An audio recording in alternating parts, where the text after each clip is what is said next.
Lucas here, and today we're going to be talking about drive shaft components, and then our later we're going to be talking about the drive shaft angles and geometry. So right here we have the drive shaft, and on this side we have your U joint and a universal joint, and right here you have your slip yoke. This allows you to have a little bit of movement and play when you're driving and you hit a bump or something. It goes in and out. You have your grease for that movement, and you have your Zerk fitting right here to be able to add grease when it needs it. Like, this is way overdue. It's all black and looks kind of milky. But also on your drive shaft, in order for it to spin correctly, you have weights somewhere along this. Usually you'll find weights like this that are welded on, and they find the location of the weights, where to put the weights, by using a machine that rotates it, and it has a laser, and it'll tell you almost exactly where to put it. But in this case, this drive shaft is long on, it's been dented, and it's past due. There's no fixing this no more. But also on this side as well, you have your U-joint, and they're held in by some little retainer clips right here. You can see they're all full of gunk.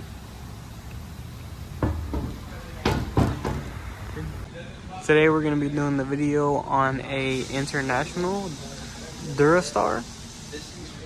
It is set up as a reefer. I believe this one was set up for an ice cream truck. That's what we call it here at the shop. It has a 3-piece drive shaft, and it is a single rear axle, dual wheels.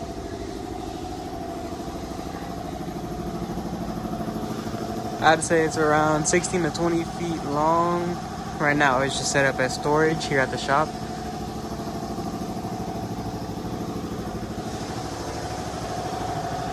But yeah, here in a bit we'll get on the drive line. So now we're under the truck, and we're gonna discuss different types of joints or driveline joints, specifically the parallel driveline joint and the non-parallel driveline joint. In this case, this is a parallel driveline joint because you've got your output shaft or your output yoke that is parallel to way back to the pinion yoke, which is parallel to it. If it were a non-parallel or non-parallel joint, these two, the output yoke and the pinion yoke would not be parallel. They would be angled differently.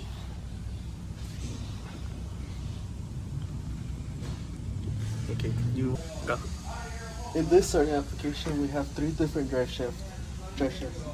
Due to that, we have to have carrier bearings at each joint. So in this case, we have 2 carrier bearings.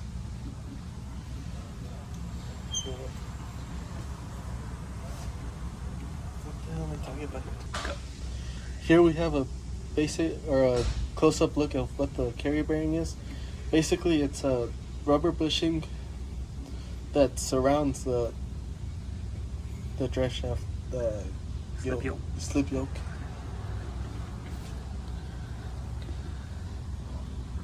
I don't know what else to explain to that. Next, we're gonna discuss driveline angles and why they're important. So driveline angles, you want them to be around in between half a degree to 3 degrees.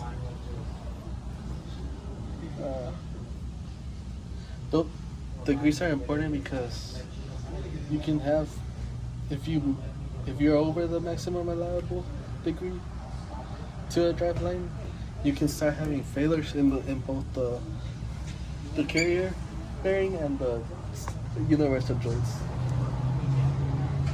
Hey, Mr. Z out here. Mr. Z! Go.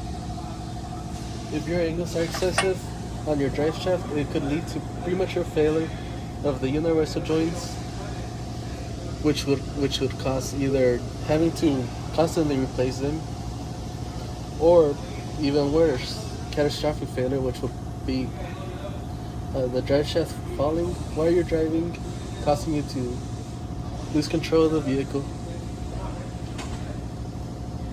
Another sign of bad driveline angles would be vibrations. Vibrations are bad because again they can cause premature failure to the U-joint. They could also cause damage to the transmission case, or